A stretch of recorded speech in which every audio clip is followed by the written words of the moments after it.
Good morning, everybody. It is Tuesday, March 24th. There's a little change of scenery behind me, as you can see, because my husband is being too loud downstairs. So bear with me. I'm in a new work environment, so I might need to adjust myself or the computer or my materials. I hope you're all still healthy and keeping busy. And that all of your families and friends are healthy and keeping busy as well. I know today starts kind of like a modified shelter-in-place for Massachusetts, so if you weren't already staying in the house most of the time, I'm sure today you will be. So keep busy by getting all of your ELA work done, getting all of your other school work done. I know a lot of teachers, including myself, have been posting other things on Google Classroom too that you could do, like last week when I posted the reference sheet about like the body, the brain, the family, the earth, things like that. And I know that your elective teachers are going to be posting on their Google Classrooms starting today as well. I had a meeting with some of them yesterday. So keep busy, keep busy, keep busy. That being said, I'm happy I haven't gotten any emails or comments with any video issues anymore. Again, shout out to Fiona's mom who had suggested YouTube. It has been working so much better. Thank you so much, Fiona's mom.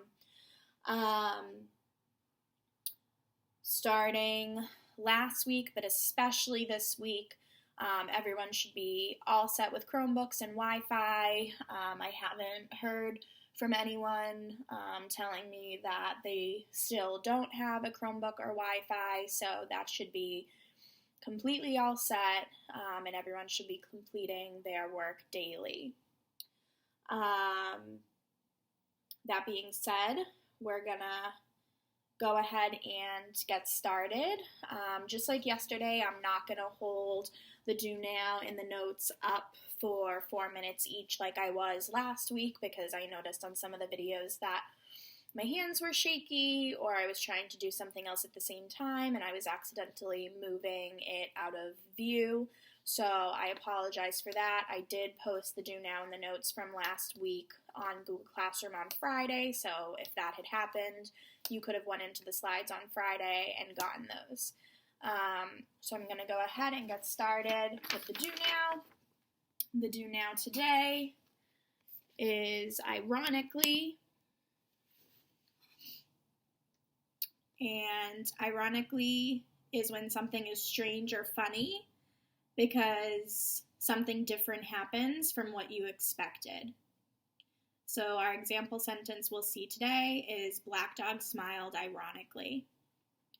So you're going to go ahead and pause this video and get this do now done. I'm going to move on to our notes.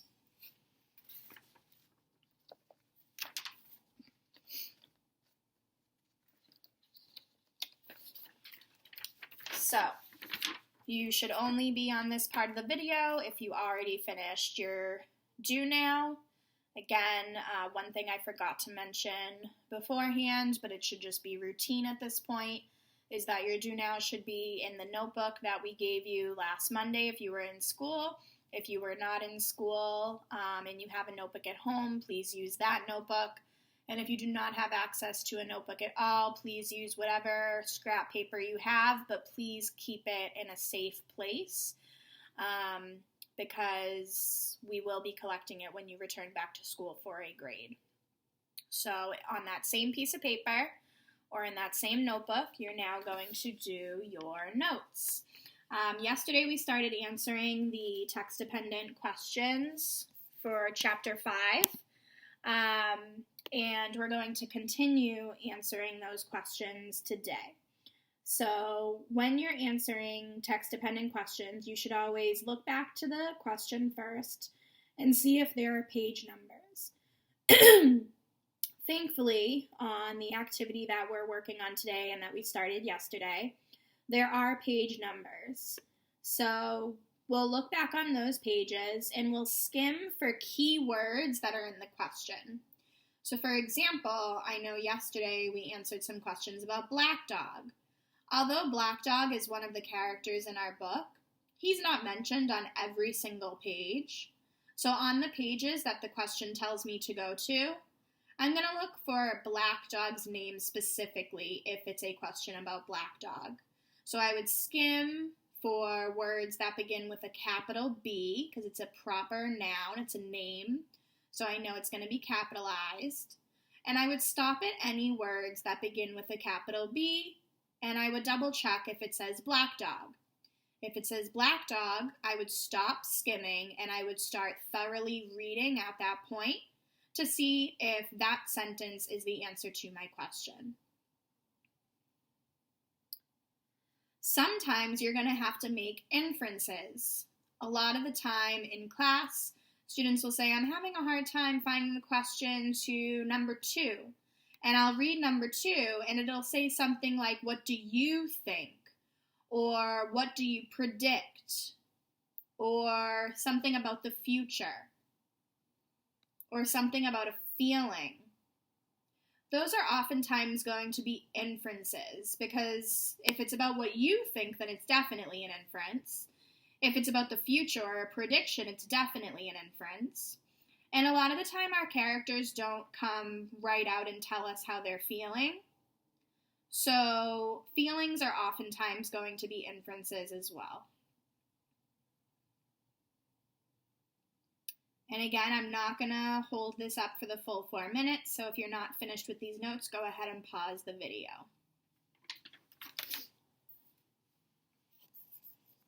Awesome.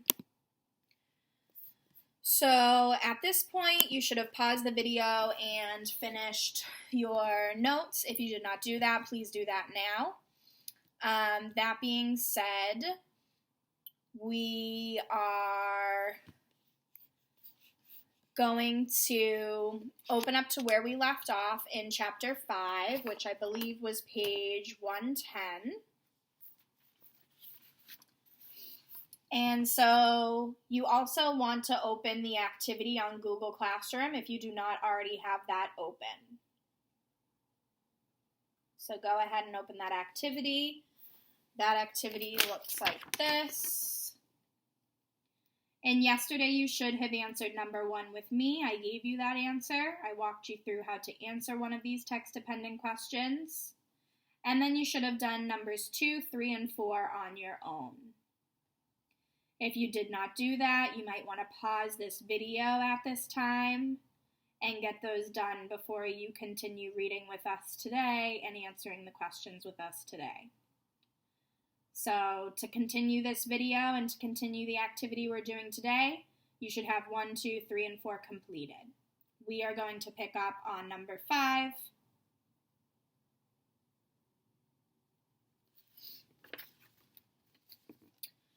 And so number 5 says, read pages 110 to 115. So like I said, we're starting on 110. That's where we left off yesterday. And then we're going to stop, just like yesterday, we're still doing stop and jots. So we're going to stop after page 115, and we're going to answer the following question. What does Moonshadow notice that worries him? How does he react, and what impact does it have? So something's going to worry him on these pages, and we want to know what's his reaction. If you do not have the book because you were not in school last Monday, please open the readings that are attached to this assignment on Google Classroom. And if you don't have those open, you can pause the video. But I'm going to go ahead and get started. Just as a reminder of where we left off yesterday, Black Dog has been a huge part of this chapter. Moonshadow and Windrider found him all messed up on opium. He had been away from the company for 10 days, so they got really concerned because he had never been away for that long. And Black Dog doesn't change his ways. He ends up leaving the company about a month after they find him. And Moonshadow sees Black Dog out on the streets one day, and Black Dog ends up attacking Moonshadow and stealing the laundry money that Moonshadow had with him. So the company just found out about this attack, and Wind Rider wants to go after Black Dog. We don't know if he wants to beat him up. We don't know if he wants to kill him. We just know that he wants to get even in some sort of way, while other members of the company think that's a bad idea because at the end of the day, he's still family. They think that they should just go to the police and let the police deal with it. But the police are demons, so some people in the company are saying, well, why should we trust them? What are they going to do? So they haven't made a decision yet, and that's where we pick up on page 110. As a reminder, we're answering number 5. What does Moonshadow notice that worries him? And how does he react, and what impact does it have? Page 110, please follow along. He smiled apologetically. Excuse me, Wind Rider. I meant to be quiet. Handclaps should never have eaten so much squash. That one has got so much gas that I cannot stand sleeping in the same room with him, so I have come out here for cleaner air. Right by my door? The air is cleaner here. Father slammed the door shut. Why should the air be cleaner here, I asked him. Be quiet, Father snapped. The fools are trying to keep me in. We had no window in our room, so the only way out was through the door. Father paced around the room. Finally, he seemed to notice me again. Go to sleep, Shadow. How do you expect to be reborn again as a dragon if you act like a criminal, I asked him. Dragons have claws, too. Father pushed me down on the mat and drew the quilt up about my neck. Now go to sleep. I felt rather than heard Father stir. He lit the gaslight, keeping it dim. Half awake, I watched as he rolled off his mat and got dressed. Except for his boots, then he went to our trunk and eased the lid up, piling the things silently on the floor until he reached the very bottom. Page 111. From this, he drew a flat rectangular package, and he undid the plain cotton cloth about it. The demons called it a hatchet, but it was really a squarish sword, looking much like a cleaver, except that the balance was truer. The light gleamed on the blade. He set it down by the door. Then he found his boots and set them down by his sword. He put his heart on the doorknob and leaned his ear against the door as if listening to Lefty in the hallway. Father straightened and wriggled his shoulders as if to relax them. He took several deep breaths before he jerked the door open. I had never seen Father move so fast. He jerked the door open, and Lefty had time to stare up in disbelief as he groped for his club when Father's fist hit him in the jaw. Lefty's head tilted back sharply, and he had a glassy look in his eyes. As he began to slump over, Father caught him and eased him to the floor. I closed my eyes quickly when Father came back into our room. I raised my eyelids slightly so I could watch Father pick up his hat, boots, and sword in one hand before he closed the door. I remembered again that Mother had told me to look after Father. I scrambled for my things, and with my boots clutched against my chest, I padded after him. Page 112. I was just in time to see him pull on his boots before he went outside. I counted to 10 before I followed him outside. It was a night when the thick fog drifted through the streets, and I could not see more than an arm's length before me, and everything seemed unreal, as if I were asleep and dreaming. The gaslights showed in the fog only as dull spots of light, like ghosts hovering. A building would appear out of the grayness and then disappear. The whole world seemed to have become unglued. If ever there was a night for monsters to be out, this was the night. I could hear Father's steady, determined bootsteps fading away into the distance. I decided not to put my boots on after all, because the echoes might tell Father I was behind him. I shivered as I walked on the cold, wet pavement. I picked my way through the garbage and over the occasional demon who lay sprawled on the street with the vacant look of a dopey. We went 2 blocks down DuPont Street and then 1 block up the steep street of the Tang people into an alley. I crept down the alley until I dimly saw Father's tall figure bulk out of the mist. He knocked at a door. I ducked into a nearby doorway. Who is it? A voice asked. Page 113. It's the Wind Rider. I want to see the Water Fairy. Who? Some call him the Tiger General now. The little door shut, and Father stood unmoving there in the cold, his collar turned up, his sword in one hand. I stood shivering, my boots clutched to my chest, afraid to go to him but afraid to leave. I knew that the Tiger General was the head of the Brotherhood, but how he had gotten that other name, as improbable as it sounded, I did not know. Finally the door opened, and I saw a small, wizened man. It's been a long time since anyone used that name. My uncle has a long memory, reaching back to the railroad camps and a young man who drank the water as the demons did without boiling at first. He told all the other Tang people what a superior stomach he had. He took sick with the cramps and the runs. That name is the only thing that saved you from being shot down on our doorstep. I wanted to see what fool would dare to use it. I should have known it would be you. All that's past. Send my kinsman out to me. But the Tiger General stayed where he was. It's in my mind that you and Black Dog may have been mortal enemies in some former lives and done great harm to one another. Page 114. You never did get along, from the day you joined us to the day you quit. Think what you like, Father shrugged, but I beg you to keep this matter between the two of us. While the two talked, I had watched a shadow creep out of the narrow alley between the sleepers' hall and the building I was in. The shadow ducked back into the alley mouth. In his hand was a heavy pistol. He beat up my son for the money he had collected, Father said. Do you protect child beaters and thieves? The Tiger General considered that for a moment and then turned in the doorway. Tell our brother that he has a caller. There was scuffling from within. Then the Tiger General stepped aside as Black Dog was pushed, stumbling, out into the street. He paused for a moment on all fours. His shirt was rumpled as if he had been dragged to the door. He stood up and smoothed out his shirt. I'm sick. A dopey is always sick, he said to Father. You weren't too sick to beat up my boy. Now fight, Father said. But you're armed, and as you can see, Black Dog held up his empty hands. Page 115. One of his brothers tossed a sword out into the cobblestones. Black Dog turned to look with astonishment at the others. The Tiger General merely folded his hands behind his back. Reluctantly, Black Dog bent slowly as if his back hurt. Now, he shouted and straightened quickly, raising the sword over his head to throw it. The man in the alley stepped out, cocking his pistol. He began to aim at Father. I threw myself against the man, literally threw my whole body as if it were only an object against him. I hit him in the stomach, and he collapsed with a grunt. To my astonishment, I found I still held my boots. I began to use the heavy-soled boots like clubs, flailing at the man. Black Dog cut viciously at Father's head, but Father had accurately judged the length of Black Dog's swing, and kept his head just an inch out of the reach of the sword, using his own body to draw Black Dog's swings. It was as if Father were playing with him. Panting, Black Dog cut again and again at Father's head, but he always just missed. Panicked, Black Dog tried one huge, powerful cut and missed. He missed on his backswing, too.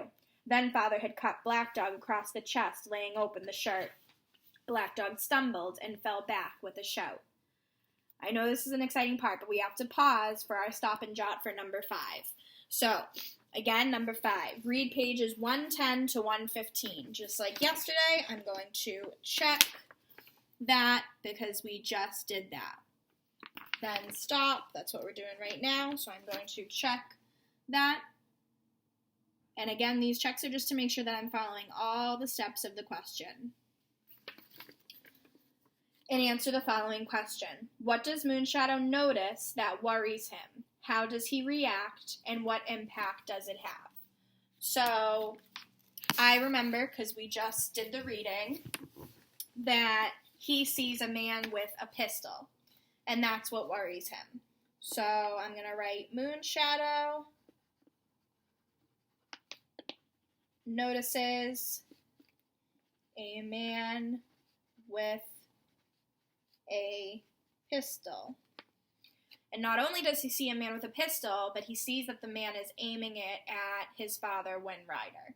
So Moonshadow notices a man with a pistol, and he's worried that it's being aimed at father.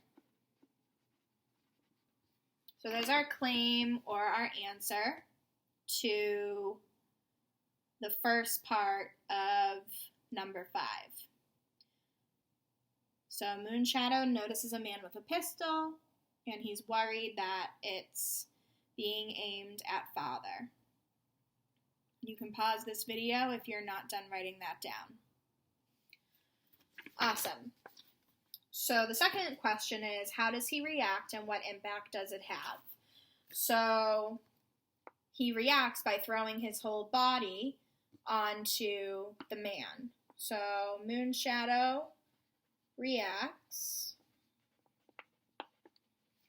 by throwing his whole body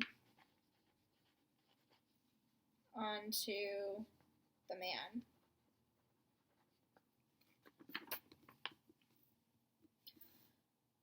So again, Moonshadow reacts by throwing his whole body onto the man. Again, you can pause if you have not finished writing that down. And what impact does it have? We don't know the full impact right now, but we know that he knocked the man down. So we know that it has at least delayed the attack that the man was going to put on Wind Rider.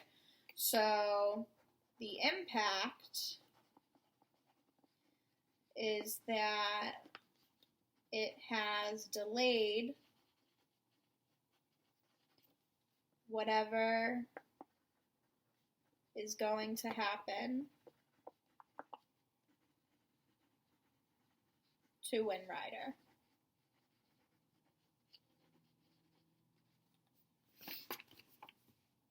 So the impact is that it has delayed whatever is going to happen to Wind Rider.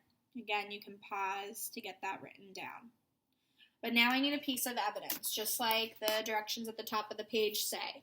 So I want a piece of evidence that talks about the man with the pistol, because that's what worries Moonshadow. That's why he reacts, and that has to do with the impact as well. So I know this just happened on the recent pages we just finished reading. So I'm going to look on page 115, and I'm going to look for the word pistol. That is my keyword that I'm looking for. So I'm looking for words with P on page 115. All right, and I'm in the second paragraph on page 115. I am 4 sentences into that paragraph, and it says the man in the alley stepped out cocking his pistol. So that would be something that Moonshadow is worried about. And this is right before Moonshadow reacts. The next sentence is, he began to aim at Father. I threw myself against the man, literally threw my whole body, as if it were only an object against him. I hit him in the stomach, and he collapsed with a grunt. Blah, blah, blah, blah, blah. Awesome. So we could use that sentence about the pistol. So I'm going to write down one of our phrases from yesterday. In the text it says,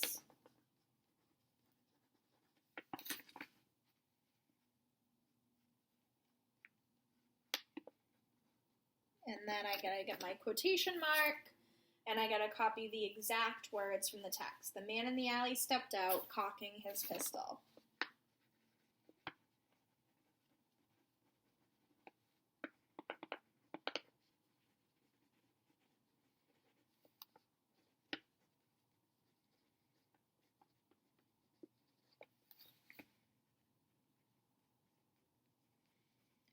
I need my ending quotations, and then last but not least, I need the page number in parentheses, which is page 115. So that is my complete answer to question 5. As you can see, the questions that have more than one question within them might be longer than the 2 to 3 sentences. So I think this is 3 to 4, 3 to 5 sentences, and that's okay. You just want to make sure that you can answer the question in its entirety. And again, if you're not finished, you can pause this video and get that written down. But for the sake of time, I am going to move on to question 6. Question 6 says, read pages 116 to 122, then stop and answer the following question. What does Wind Rider unexpectedly do during this fight with Black Dog? What is the resulting consequence for him in Moonshadow? So Wind Rider is going to do something that we are not expecting, and there's going to be some sort of consequence for him in Moonshadow. So that is what we are looking for, and we are picking up where we left off on the top of page 116. Please follow along with me. An arm caught me across the chest, and I was tossed off by the man. My head hit the cobblestones hard, and I lay there looking up breathlessly at a man in his 40s. In his hand was the pistol, and it was aimed at me. Then, suddenly, the man jerked his head back and he twitched. There was the sound of a meaty smack, and he fell face forward across my legs, Father's sword in his back. Father picked up the man's pistol and whirled. The Tiger General and some of the brothers had stepped onto the sidewalk. The Tiger General held up his hands apologetically. It was supposed to be between just you and Black Dog. And now? The Tiger General prodded the dead man in the leg. It is still between you and Black Dog for all we care. He turned to one of the brothers. Bind up Black Dog's wound and gather his things. He is no longer a member of this brotherhood. I have had enough of his disobedience. He's already been warned of the penalty. The Tiger General turned back to us. Are you satisfied? Is he? Father jerked his head in Black Dog's direction. Page 117. I cannot say, the Tiger General shrugged, but now, when you settle this matter later, it will be strictly a private affair. I slid out from underneath the dead man, staring at his blood that had spattered my pants leg. Father jerked his sword free from the man's back and wiped the blade carefully on the shirt of the dead man. Put your boots on, Moonshadow. Father stood up and turned back again to the Tiger General. The company wasn't responsible. I acted on my own. The Tiger General crossed his arms across his chest. You'd best get out of our town for a while. Not that I care for the likes of those two pigs, but there are some brothers who would resent the death of a brother, no matter what kind of fool he was. I understand, Father said. Father put me to bed and then began to write a letter. I was so sleepy that I fell asleep before I could ask him why he was writing it then. The next morning, Father left early while I was still asleep. When I woke up, nobody knew where he had gone. He did not come back until around noon, when he walked solemnly over to Uncle. I have already written my wife and mother, telling them about the trouble last night. I have told them we have to leave the Tang People's town. Page 118. Uncle put down the pair of trousers he had been washing. The steam in the laundry had slicked his hair down against his face. Where will you go? Out there among the demons, Father said. Don't be a fool. There is nothing that money can't fix, even the killing of a brother, Uncle snapped. What can you do out there? I went to see a demon, a Mr. Alger, who manages apartment houses. I have a job cleaning and fixing things in those houses. I can heal sick machines on the side, too. And where will you live, then? Uncle demanded. What demon would rent to you? There is one demoness. She was once rich, but now she's poor. She lets people live in her house for money. They have a stable that they converted into a little room. I'll stay there with my boy. You can speak their tongue well enough to collect bills, but not well enough to live among them. I can speak the language of machines, Father said. That will get us by. To hear you talk, you'd think it was you who'd been knocked on the head instead of your boy. Page 119. Maybe I have been, Father said. I feel like I've just woken from some long dream. I can follow the dragon's ways better among the demons than among the Tang people. That's the real reason, Uncle snapped. But don't you understand me? It's dangerous out there for a Tang man. Just the other day, some demon boys caught Melonhead in the street. Now he's blind in one eye, and that was just traveling from the ferry into the Tang people's town. He wasn't even trying to live among them. We won't ever have to travel very far away from our home. We ought to be safe. Uncle waved his hand. Then go, and good riddance to a fool. He was hurt and angry and afraid for us all at the same time. I don't think he could really understand why any Tang people would want to leave the safety of our town to live among the demons. I suppose it would have been possible to go on living near the sleepers, but it would have meant paying an expensive compensation to them. Money Father did not want to pay. And then, too, I think he truly believed that he could follow the dragoness within him better among the demons. The fact that he was willing to live among the demons was a measure of how strongly he believed. Page 120. Despite Father's words, he seemed as sad as I was the next day when we left the company. He had gone in the morning to clean up our new home. When he came back in the afternoon, we got ready to go. Uncle stayed upstairs in his room while we loaded our possessions into the company's delivery wagon. And then, when the very last box of wires and parts and tools had been loaded into the wagon, Father went up for one last visit to our room. I had stayed downstairs out of courtesy to him. Then the company gathered around us when Father came back down. There were presents, of course. White Deer gave us a little statue of the Buddha-to-be, a happy, laughing God who would exist in the future when all mankind had been liberated from the material world. Lefty gave us his magnificently written poem, which he could never reduplicate because he had lost his hand. Handclap gave each one of us a little charm on a necklace. On the charm was inscribed the name of the demon Stomper, who was most often portrayed as a man in a tattered robe, sticking a knife into one eye of a demon while he pulled out the other. It had been blessed by priests back home, the Enlighteners they were called, because their monastery was the place of full enlightenment. Everyone was impressed by Handclap's gift. Page 121. And then we heard the sound of a door slamming upstairs and footsteps. Uncle had on his best outfit, looking as splendid as any lord. His arms were folded across his stomach and his hands were hidden in the great sleeves. He hid his affection behind his gruffness. Well, you young fool, are you finally finished making enough racket to tear down the house? Yes, Uncle, Father said quietly. Suddenly, Uncle took a porcelain cup from his sleeve. There was a little bit of dark soil in it. In his other hand, he held some incense sticks. Here, he said. There is no way of identifying dirt, of course, but we all knew it must come from Uncle's own little cup of soil that he had brought back after one of his trips to home. For Uncle, the soil was very special, being a bit of the Middle Kingdom and home and more, part of the land which his fathers and their fathers had worked before him. Put it in front of all your gods and your demon toys and burn some incense in it. Father cleared his throat. Thank you. Here, here, Uncle said in an annoyed voice. He thrust the cup and incense sticks into my hands. His own hands disappeared inside his sleeves again. And good riddance to you. Page 122. He would have turned away, but Father on impulse suddenly stuck out his hand. Uncle stared at it for a moment, and then, like a demon, took it and shook hands with Father. Then Father shook hands like a demon with all the others, rather than bowing and saying goodbye. He was determined to begin doing things in the demonic fashion. We mounted the buckboard next to Handclap. I sat between him and Father. Then Father cracked the reins on the backside of Red Rabbit, and with a lurch the wagon set off. I held the cup in my hands, looking at the familiar buildings passing by. Oh, I would be back to shop for things. Father thought it more prudent if I did the shopping in the Tang People's Town for a while, but it would not be the same. Most of my day would be spent away from here. I felt Father's hand on my shoulder. He nodded at the cup. We'll give that a special place, he said kindly. End of chapter 5. So when we finished reading page 122, we were supposed to go back to number 6, read pages 116 to 122, check, we did that, then stop, check, that's what we're doing right now, and answer the following question. What does Windrider unexpectedly do during his fight with Black Dog? What is the resulting consequence for him and Moonshadow?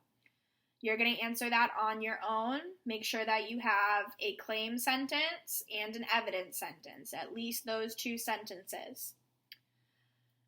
Then, when you're finished with that, you're going to move on to those last 2 questions at the bottom.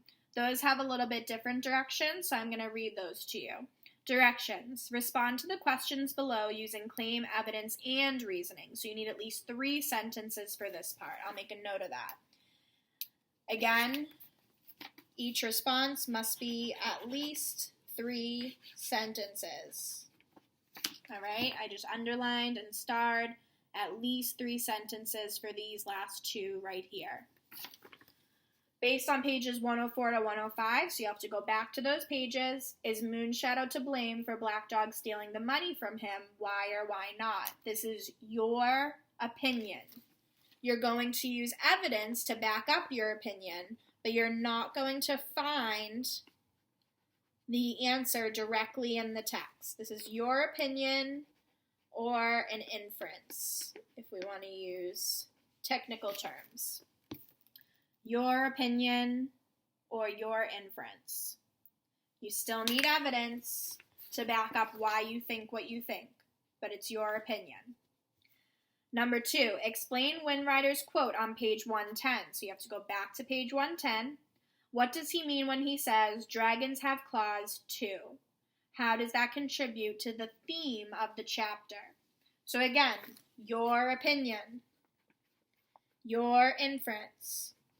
What does he mean by that? How do you interpret it? And then as a reminder, theme equals the message or the lesson of the story. So in this example, it's of the chapter. So again, your opinion, your inference for number 2.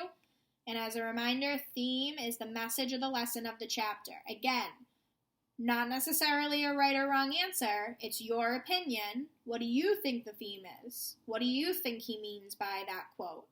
But you do need to back it up with evidence. So whatever you say needs to be backed up with evidence. Now,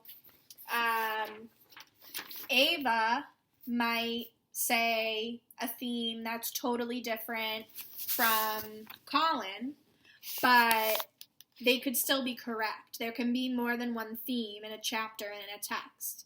And they could still be correct as long as they both back up their themes and their opinions with accurate evidence from the text.